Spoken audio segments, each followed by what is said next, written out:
Bem-vindo ao Papo Espírita, a espiritualidade na sua vida.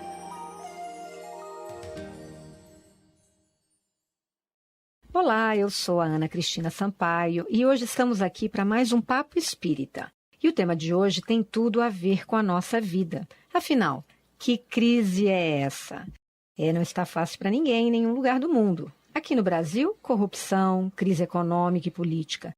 Na Europa, a crise dos refugiados. Na África, a crise da fome e da doença. Em muitos países, a guerra e a violência. Nos Estados Unidos, a crise da intolerância. Sem falar na crise moral e de valores, e de uma crise também silenciosa e que mata cada vez mais, a depressão, que é a crise da fé no futuro. E para falar sobre esse tema espinhoso, mas cujo entendimento é fundamental, nós convidamos Adilson Maris, que é o presidente da Comunhão Espírita de Brasília. Tudo bem, Adilson? Oi, Ana. Tudo bem, Miriam? E a Miriam dos Anjos, que está sempre conosco. Tudo bem, Miriam? Tudo bem, Ana. Tudo bem, Adilson. Bom, Adilson, no livro Transição Planetária, o espírito Manuel Filomeno de Miranda, psicografado por Divaldo Franco, afirma: vive-se na Terra o momento da grande transição do mundo de provas e de expiações para o mundo de regeneração. As alterações que se observam são de natureza moral, convidando o ser humano à mudança de comportamento para melhor, alterando os hábitos viciosos, a fim de que se instalem os paradigmas da justiça, do dever, da ordem e do amor. Então, todas as crises que o mundo experimenta hoje fazem parte dessa transição?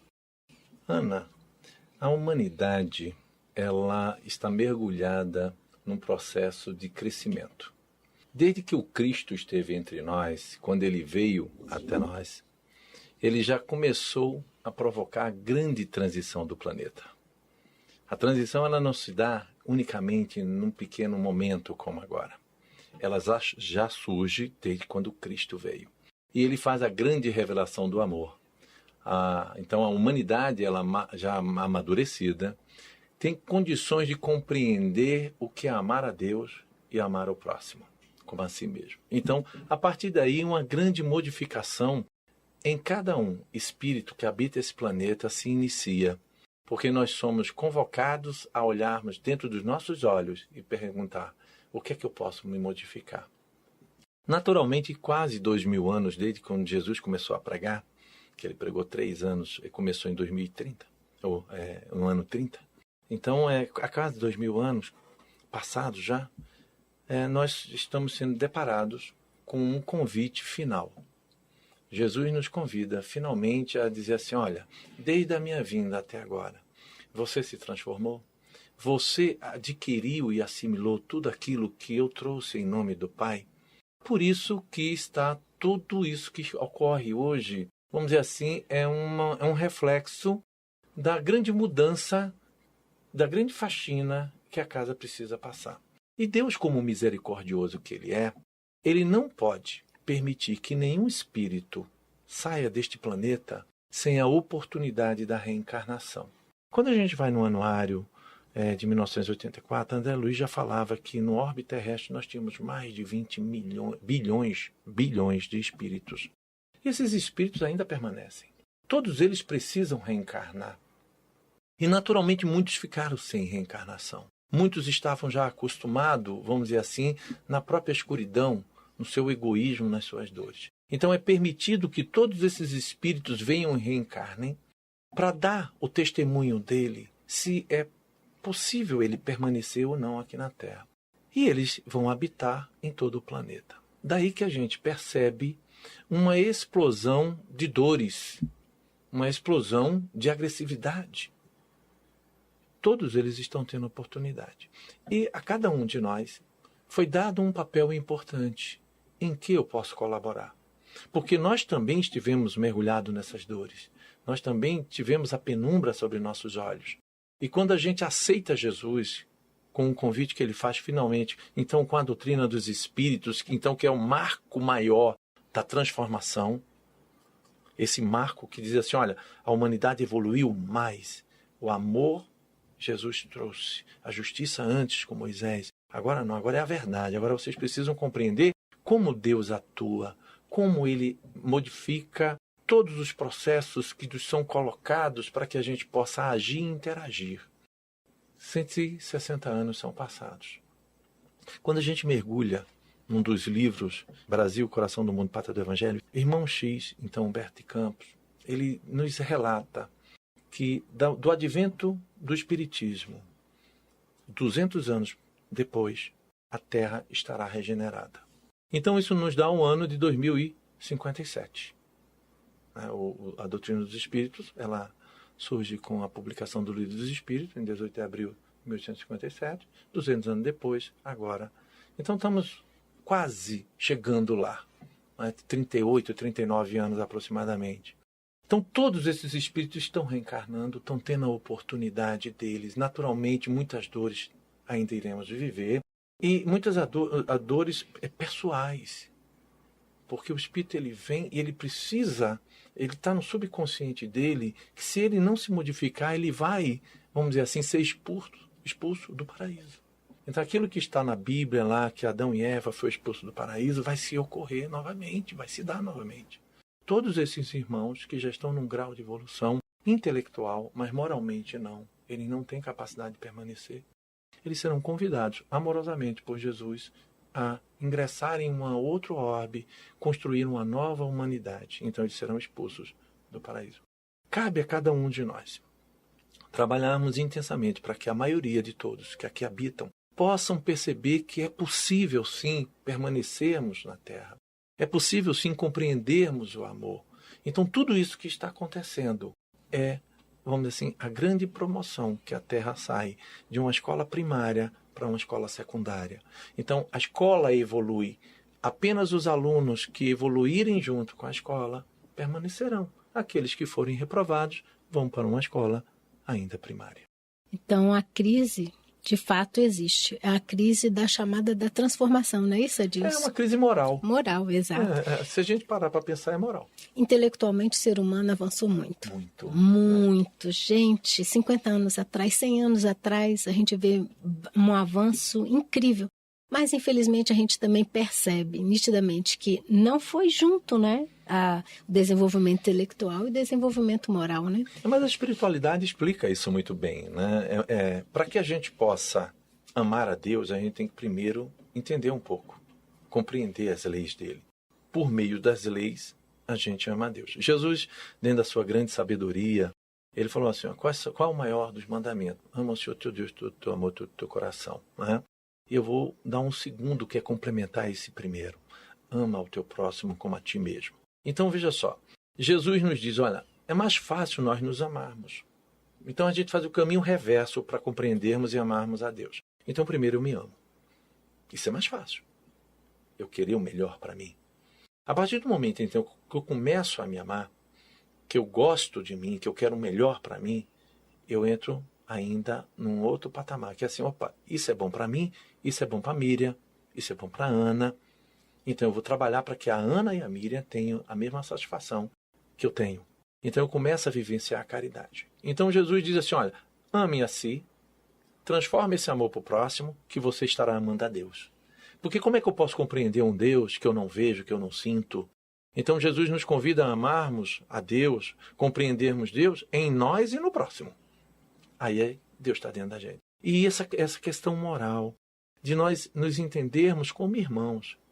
Só são momentos distintos da existência, mas somos todos iguais.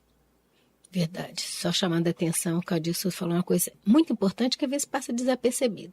Quando eu me amo, eu quero o melhor para mim, mas para o outro também. Isso. Não é o melhor para mim em detrimento do outro, Não, né? de jeito que nenhum. Fique bem claro, que a gente lembre bastante disso, Isso. né? Porque muitas vezes a gente se perde no só para mim. Como a espiritualidade, Adilson, está ajudando o mundo a atravessar esse momento? E qual deve ser o nosso papel, você já disse em parte, né? Enquanto encarnados nesse momento de crise. E, por fim, como podemos auxiliar de fato esse processo de transição? Olha só, quando você pergunta o que a espiritualidade está fazendo, né? Nós que trabalhamos em grupos mediúnicos, a gente percebe o esforço que os mentores espirituais fazem para trazer um irmão naquele grupo, para que ele possa ser evangelizado, para que ele possa ser tocado, para que ele escute mais uma vez a palavra de Jesus. E aí você percebe toda uma infraestrutura, os médios videntes, então que eles, vamos dizer assim, transcrevem aquilo, né? Descrevem tudo aquilo que eles estão presenciando. O trabalho é imenso. E aí eu convido mais uma vez a lermos Brasil, Coração do Mundo, Padre do Evangelho, de toda a, vamos dizer assim, a organização que Ismael e Eliú, esses dois espíritos, um sociólogo responsável por todo o pensamento humano da Terra, Eliú, e o Ismael convidado a governar o Brasil, como outros espíritos são responsáveis por cada país. Mas quando a gente vê a estrutura que nos é dada de como foi organizado o Brasil e a trabalheira que dá, porque nós somos difíceis, né? Então os espíritos superiores, eles, vamos dizer assim, eles fazem os planejamentos, ele passa para cá, passa para lá, e a gente vai desmanchando muitas vezes aquilo que foi planejado e nos causando dores. E tem um determinado momento em que Ismael ele procura Jesus muito triste, porque tudo aquilo que foi pensado, foi construído, o homem, ou seja, o espírito encarnado, ele estava desfazendo.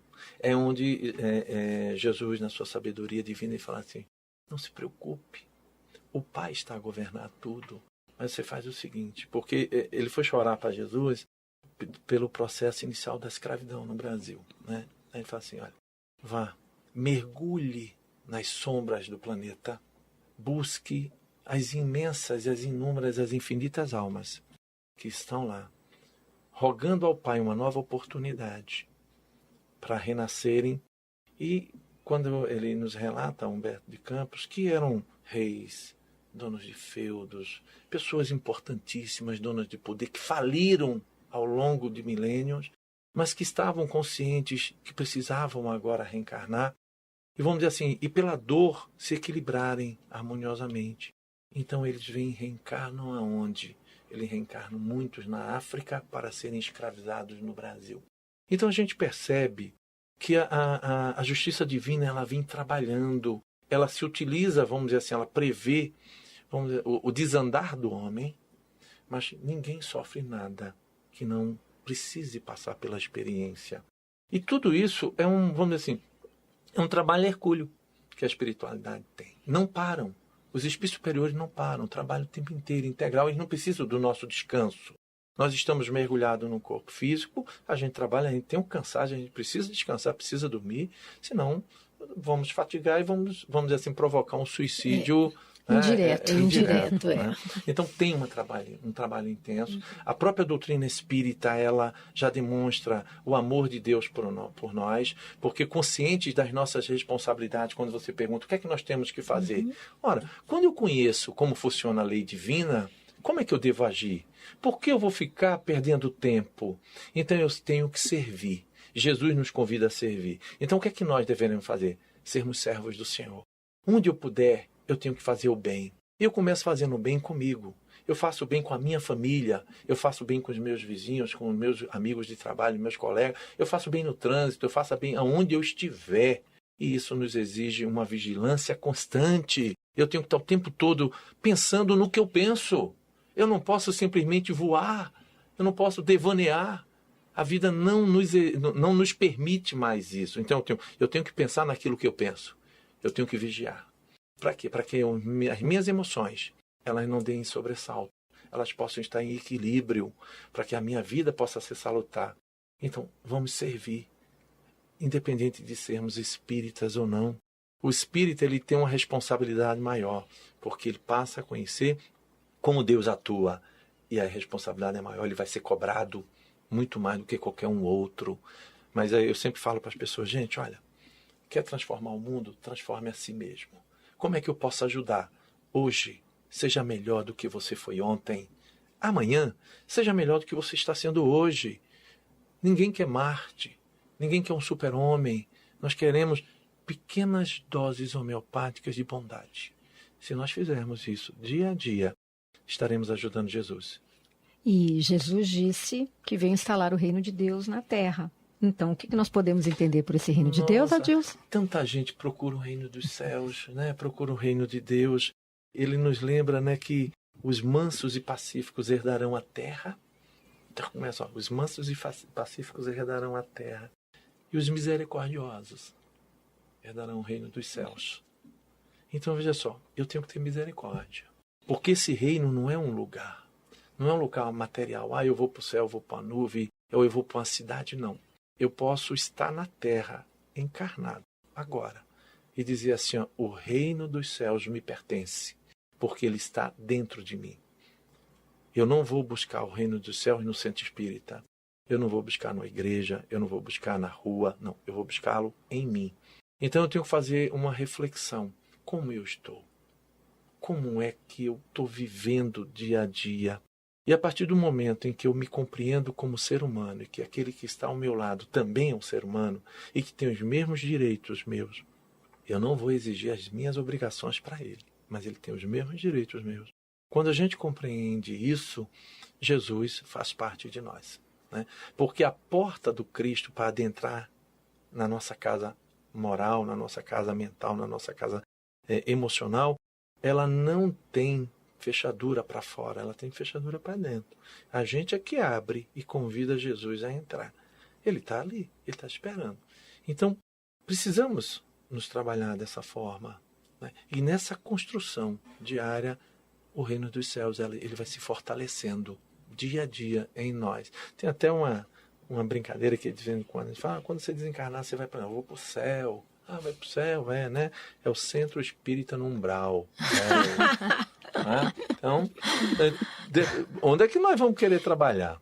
Com certeza, cada um de nós, se formos convidados a trabalhar no umbral, nós iremos. Claro. Né? Porque lá tem irmãos precisando e nós precisamos aprender a abrir mão das coisas e servir a Jesus.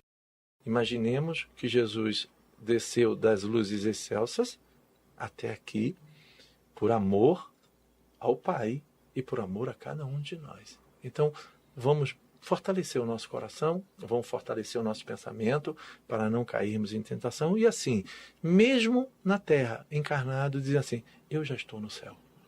E nos conhecer cada vez mais, né? Isso, com certeza. Porque sem o autoconhecimento, como é que a gente vai gerenciar as nossas emoções e construir esse reino de Deus? Questão de 909 paz do Livro dos Espíritos. Conhece-te a ti mesmo. Está lá Santo Agostinho nos convidando a essa reflexão diária que você está falando.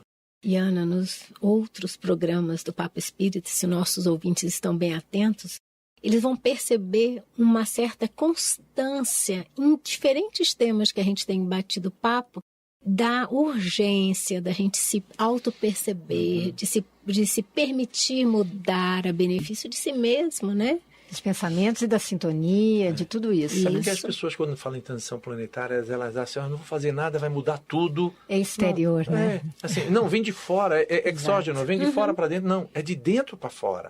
A transição, ela ocorre, mas ela ocorre principalmente em mim. Como é que eu estou fazendo? Como é aquela cidade? Porque as pessoas querem catástrofes, as pessoas querem modificações. Não, a transição é agora. As pessoas pensam que alguém vai chegar e vai modificar tudo. É um movimento externo. Tudo vai acontecer lá fora para que eu me mova. Não. Exatamente. É o inverso. Adilson, eu costumo dizer que você vai às vezes para um país, uma Noruega, eu não sei, né? Nunca fui, mas a gente vê na televisão a Dinamarca, onde tudo é limpo, tudo muito organizado, as pessoas respeitam a lei, dizem que há uma felicidade, um índice de felicidade muito grande.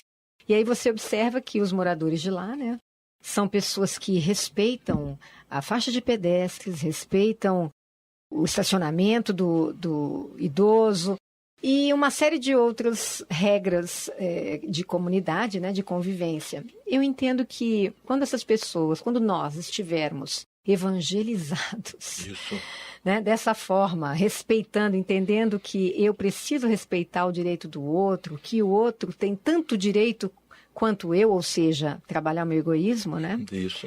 Eu estou transformando externamente também toda a sociedade. Com certeza. Quando eu não jogar lixo na rua, quando eu deixar tudo limpo. Então, tem muito reino de Deus já por aí, talvez, né, na Terra, uns protótipos, não? Não, se nós imaginarmos, na época de Jesus, a população da Terra eram 300 milhões de pessoas aproximadamente, há um cálculo. Hoje nós somos 7 bilhões encarnados, né? Então, o que é que ocorre? Dentro desse processo, nós vamos ter, com certeza, mais de 300 milhões de pessoas boas, encarnadas, trabalhando com o próximo. Então, se você vê, o planeta evoluiu muito. Nós temos, com certeza, mais de 300 milhões de pessoas, num montante de 7 bilhões. Mas na época do Cristo era apenas 300 milhões. Então muita gente boa está encarnada, muita gente boa está trabalhando para que o mundo mereça, vamos dizer assim, uma paz constante. Vamos dar um pequeno intervalo e voltamos já com Que Crise é Essa? Com Adilson Maris. Um minuto só.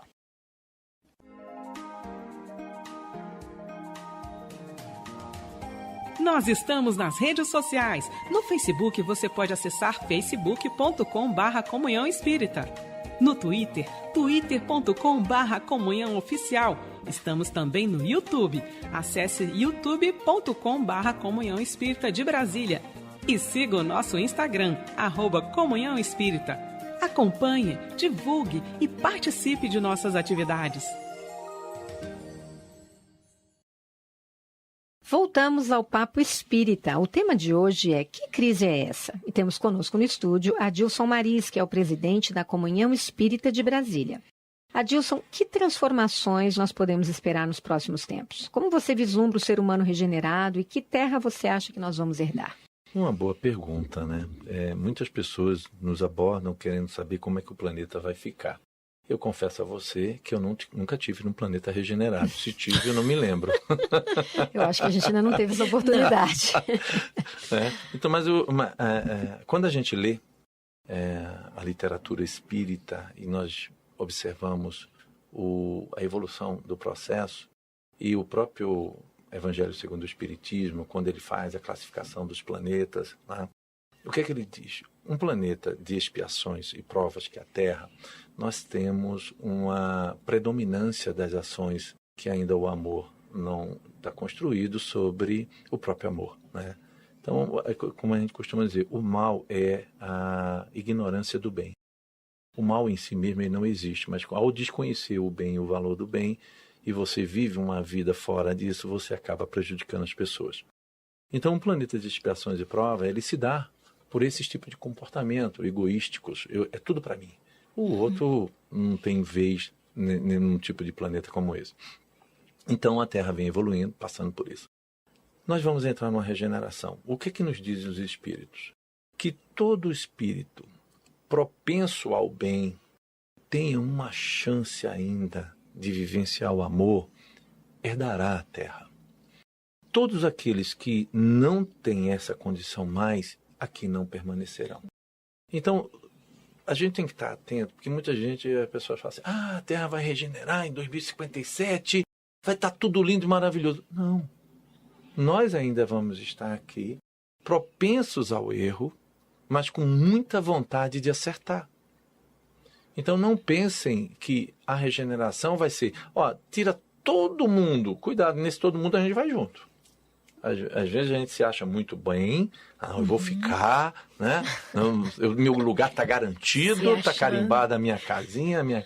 Está carimbado. Não é isso. Eu não faço mais mal, né? Afinal de contas. Mas também não faço bem. Mas também não faço bem, então. Estou bem na toma fita. Cuidado. Então eu tenho que tomar. Então veja só, um planeta de regeneração ainda teremos condições. Será um planeta em que muitas pessoas ainda vão resgatar suas dores, né? Eles vão precisar reparar. Agora, a propensão para o erro será bem menor. Vejamos, a quantidade de espíritos obsessores não terão mais. Essa quantidade não existirá mais. Nós não teremos mais espíritos obsessores como temos no planeta de expiação e prova. Porque eles terão ido para outros mundos. Eles serão retirados do planeta. E os sentimentos também nossos mudam, né? Mudam. Então, veja só, como hoje a gente observa que muitas das dores, elas têm origem no processo obsessivo, que nada mais é. A obsessão não tem nada de mais do que a lei de Deus atuando. O processo de obsessão é a lei de Deus atuando, nos convidando à nossa transformação. Quando a gente não consegue só, um outro vem nos ajudar a transformar. Perfeito. Então, é um instrumento do meu aprendizado. Então, quando a gente tem um filho que dá trabalho, um esposo que dá trabalho, uma esposa, um vizinho, nós temos que olhar nele assim, Deus colocou esse ser no meu caminho para que eu aprenda algo. Né? Perfeito. Mas veja só, então nós não teremos essa imensidão de espíritos perturbados, desequilibrados, sofridos, a influenciar o espírito encarnado. por si só, a atmosfera já muda. Então, a possibilidade de acerto no processo de regeneração é muito maior. Então, como é que a gente vai resgatar? Pela nossa própria dor, por uma limitação física, uma deficiência até emocional, pelo processo ainda, vamos dizer assim, de culpa que a gente possa trazer, mas é nosso, não é alimentado de um outro ser, mas a nossa consciência, questão 621 do Livro do Espírito, está lá, onde está escrita a lei de Deus, na consciência. Então, essa consciência, esse tribunal maravilhoso, ele vai nos alcançar e vai pedir reparação, reconstrução, né? Equilíbrio. E a gente vai ter que fazer isso. Eu acho que vai ter muito encarnado também propenso a ajudar a essas pessoas, né? Com certeza. Vai haver mais misericórdia, mais apoio, né? A fraternidade, ela vai começar a se instalar. Ou seja, todos somos irmãos. Não é porque um é negro, um é branco, um é vermelho, o outro é amarelo. Um está na China, um está na Europa, o outro está na África. Não tem, ou está na Índia Americana, que é o vermelho. Não é porque você nasceu nessas regiões que você é diferente. É a beleza da doutrina espírita. Hoje eu sou do sexo masculino, nasci no Brasil, né? Sou branco. Amanhã eu posso nascer negro ou negra na África, ou no Brasil, ou em qualquer outro local. Então, a roupa o corpo é a vestimenta, é a roupa do espírito. Então, por isso que é impossível nós percebermos aquele que adentra ao conhecimento espírita ter qualquer tipo de preconceito. A humanidade é uma só, né? Nós estamos aí. Então, o mundo vai melhorar. Com certeza o mundo vai melhorar. Eu estava até falando hoje numa das aulas, eu falando assim, vivam que vocês vão herdar uma terra regenerada. Agora, façam por onde herdar essa terra. Nós temos que nos trabalhar. A herança dessa terra também está me remetendo a uma coisa bastante material. Esses movimentos de preservação da natureza, né, dos nossos rios, uma série de coisas. Uns lutam por entender dessa necessidade. Isso. Outros acham que não é necessário e ainda tem aqueles que acham eu não vou, mas que estou usufruindo a futura geração que se preocupa. Só que a futura geração somos nós mesmos, não é? Então a gente tem que ter essas consciências, né? De que, de fato, a gente acha que não vamos precisar, que a mudança, né, para um mundo de regeneração é só externo. Não, gente, tudo acontece dentro. É isso que está sendo dito aqui, né? A gente tem que lembrar também, por exemplo, a quantidade de pessoas que estão encarnando e estão se descobrindo com intolerâncias alimentares. Todas de origem animal, proteínas, né? Tanto animais como vegetais, demonstrando a própria mudança que o nosso corpo está sofrendo. A terra muda, a parte material muda, o espírito muda, o corpo muda. O espírito que vai, já existe toda uma transformação, porque quando a gente lê Transição Planetária, Manuel Filomeno Miranda ele nos diz que milhões de espíritos vindo de Alcione estão encarnando na Terra. Não reencarnando, encarnando, primeira vez dele. E são espíritos num patamar muito mais superior ao nosso. A estrutura em que eles possuem no seu perispírito, ao eles adentrarem um corpo material como esse corpo material ele vai precisar sofrer algumas modificações para que esse espírito reencarne. E essas modificações serão copiadas no futuro. Então é a própria mudança da estrutura do nosso organismo, que já não tolera muitos leites, já não glúten, e por aí vai. Tem gente que já não consegue comer carne nenhuma. Um planeta evoluído, nós não vamos nos alimentar dos nossos irmãos menores. Proteína animal. Nós não vamos fazer isso. Agora, devemos compreender que essa mudança ela não é abrupta, mas se nós pararmos para pensar, já muitos filhos nossos, muito jovens, já olham, não querem comer carne, não aguentam, bate no estômago, já volta, enquanto que nós ainda somos carnívoros, bebemos leite e não nos faz mal, porque nós temos uma estrutura antiga. E o domingo é sempre um motivo para o churrasco. Isso. Né? Que triste, né? E ainda bem que eu não gosto. Bom, Adilson, você falou agora, né? Dessas crianças, dos filhos, dos netos. As crianças, atualmente, a gente percebe uma diferença muito grande das gerações anteriores. Parecem que já nascem digitais, né? É verdade. As mãozinhas, os dedinhos bem aprimorados para isso. A facilidade com que elas lidam com a tecnologia é, de fato, admirável, né? Mas sabemos que elas não prescindem da evangelização, porque não é o fato de terem maior habilidade tecnológica que esses, né, companheirinhos que estão reencarnando, eles já vêm com uma habilidade emocional, essa parte evangélica ligada ao Criador, tão aprimorado quanto, não é verdade? E o que você poderia nos dizer, Adilson, da questão da evangelização, fazendo o link entre essa nova geração e a necessidade de evangelização também? Essa pergunta ela é tão rica. Eu posso falar para você que eu sempre falei assim, eu amo trabalhar com crianças. Faz 27 anos que eu e minha esposa, nós trabalhamos com crianças e jovens, né, aqui na evangelização da Comunhão Espírita. Então, hoje eu tenho alunos que passam, me cumprimentam, eu nem lembro mais deles, que eu tive com ele quando tiveram 11, 12, 13 anos, já são médicos, são advogados, voltam, passam aqui e vêm me dar um abraço. Aí eu falo, você me ajuda? Porque eles mudam muito, né? Eles mudam muito. Você me ajuda? Qual foi o ano? Como é que tem o nome? Tudo aí a gente acaba lembrando de uns e de outros não. Mas o que é bonito?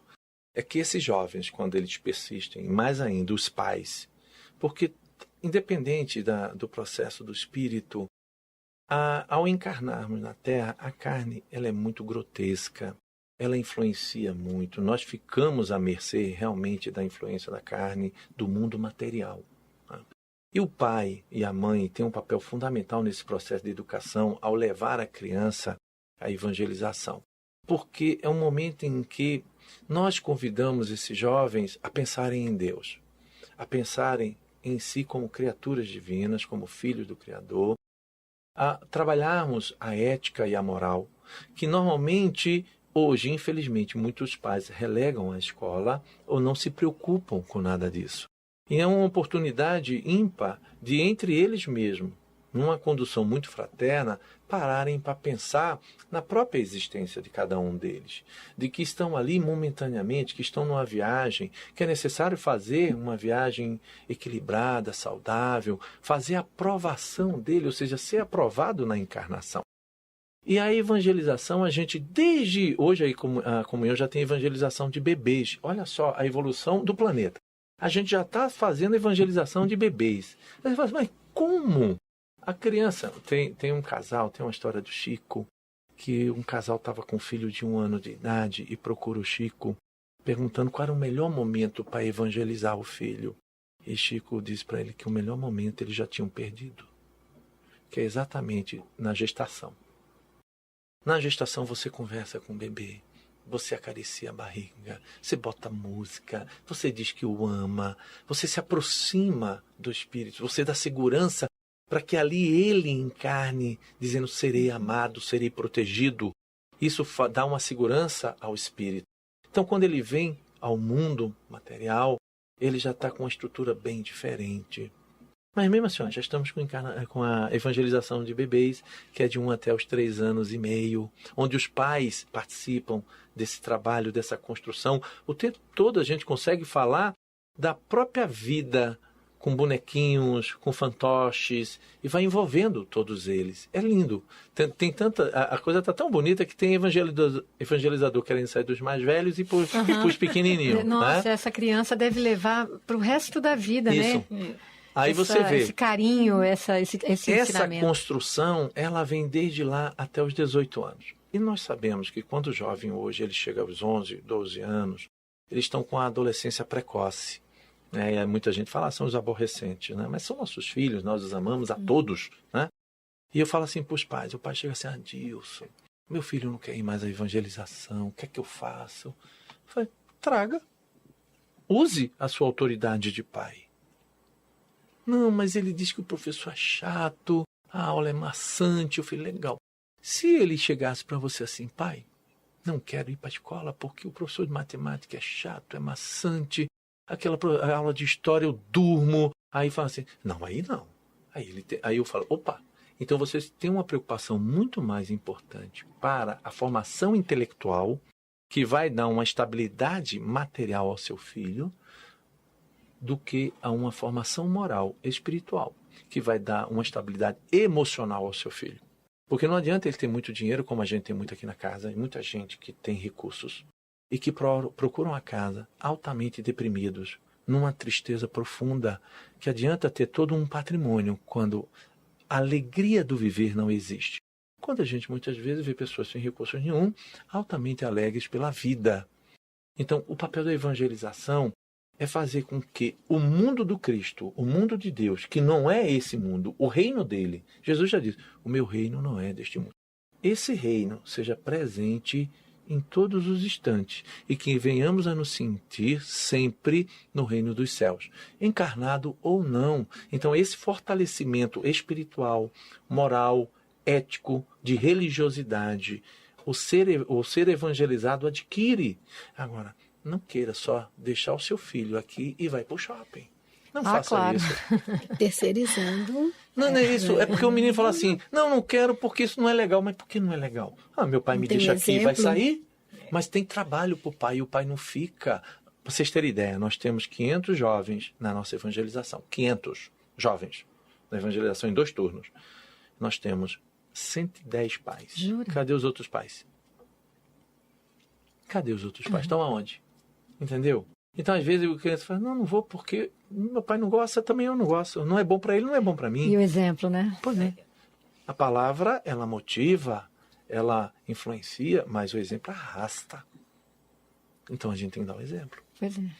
Fica o recado. Bom, Adilson, a gente quer te perguntar o seguinte. Nessa crise moral e ética, né, que passa especificamente o nosso país, que orientações você dá para nós, espíritas, e também todos interessados em transformar a nossa sociedade? Como nós devemos encarar essa crise e que atitudes devemos tomar? Às vezes as pessoas me falam assim, me dá um livro para eu ler. Eu falei assim, pega o livro espírita mais lido e o mais importante. O livro dos espíritos? Não. O Evangelho segundo o Espiritismo. Né? Esse é o principal livro da vida. Então, quando você pergunta, o que é que eu tenho que fazer? Nós temos que viver. Viver Jesus. Todo dia eu sou convidado a dar um testemunho de paciência, de resignação, de compreensão das pessoas. O espírito Hilário Silva, ele diz, no encontro de Jesus com os apóstolos, no livro A Vida Escreve, psicografia de Valdo Vieira e Chico Xavier. Tem uma historinha lá muito legal sobre a paciência. Então, um dos apóstolos chega para Jesus e pergunta qual é a virtude, então, mais difícil a ser conquistada. E alguns apóstolos vão falando algumas virtudes, e Jesus diz que não, que a virtude mais... A última virtude a ser alcançada é a paciência. Porque quando nós formos pacientes, é porque a gente alcançou todas as outras virtudes. Aí o que é que acontece? Então, para que você possa exercitar já então a paciência, você tem que controlar a sua intolerância. Você tem que começar a perceber se você está sendo agressivo, a sua agressividade. Você tem que começar a construir a sua humildade. Então, veja só, você vai diminuindo os vícios e vai aumentando as suas virtudes, a um ponto que tudo vai acontecer e você estará zen, paciente, olhando, compreendendo. Não, o outro, ele é o estágio dele. Ele está precisando de um pouco de amor e você não se desequilibra. Então, veja só, o que é que eu tenho que fazer? Gente, abre o Evangelho, medita sobre as palavras de Jesus. O Evangelho segundo o Espiritismo são as máximas morais do Cristo. Kardec tirou toda a vida diária de Jesus não está ali. As predições não estão ali. Todas as palavras que foram utilizadas para criar os dogmas que nós criamos ao longo dessa jornada de reencarnação cristã também ali não estão. Os milagres também foram retirados. Restou apenas a parte moral. Aquela parte que nenhuma religião se contradiz. Todo mundo concorda. São as morais que o Cristo nos deixou. Então a gente tem que mergulhar nisso. Vamos pegar as bem-aventuranças, vamos ser manso, vamos ser pacífico, vamos realmente querer nos mudar. A gente fala de transição planetária, mas a gente não quer mudar. A gente quer que o mundo mude. É grande dificuldade, e a gente né? não. Né? Então vamos nos construir. Então estuda o Evangelho. É o melhor livro. Aí você pode dizer assim, me dá uns livros. Aí eu te falo, Evangelho segundo o Espiritismo, Transição Planetária que você trabalhou aqui, A Caminho da Luz, que fala do início do planeta Terra saindo da primitividade até os dias atuais, praticamente. Brasil, Coração do Mundo, Pátria do Evangelho. Estudem, pesquisem. E a Gênesis no capítulo 18 e outras tantas aí. E se reconheçam, né? E reconheçam em si as virtudes que precisam cultivar ainda, Com certeza. né? E a Dilson também falou uma coisa tão importante, a questão da vigilância. Então, a vigilância de pensamento é diária, né? E fortalecer virtude significa também exercício. Isso. Devemos pensar no que pensamos. Bom, Papo Espírita vai ficando por aqui. Nós agradecemos a participação do nosso convidado, Adilson Maris, também a você, Miriam dos Anjos, que está sempre conosco. Papo Espírita vai ao ar todas as terças pela Rádio Comunhão na internet e às quintas pelo canal da Comunhão no YouTube. Mande uma mensagem para a gente, escreva para o e-mail radio@comunhãoespírita.com. Comente, sugira temas, faça perguntas. Estamos aqui para conversar sobre os temas da espiritualidade. E vamos pedir ao Adilson para proferir a nossa prece de encerramento. Muito obrigada a todos. Até a próxima semana. Muito obrigado pela oportunidade. Um abraço a todos e vamos à prece. Deus Pai de infinita misericórdia e bondade, Jesus, amado Mestre. Obrigado, Senhor, por estarmos entre irmãos e amigos, meditando sobre os Teus ensinamentos, Jesus, à luz da doutrina dos Espíritos, que nos convida sempre a fazermos uma reflexão sobre o que somos, o que o Senhor espera de nós, e que somos capazes, Senhor, de produzir em favor do próximo. Fortalece-nos, então, na coragem e na fé, para que venhamos a enfrentar o maior inimigo, que somos nós mesmos. E assim, ao vencê-lo, levarmos a paz e a fraternidade, a harmonia, a alegria de viver aonde nos encontrarmos, em Teu nome, Senhor. Que assim seja. Graças a Deus. Você ouviu o programa Papo Espírita, a espiritualidade na sua vida.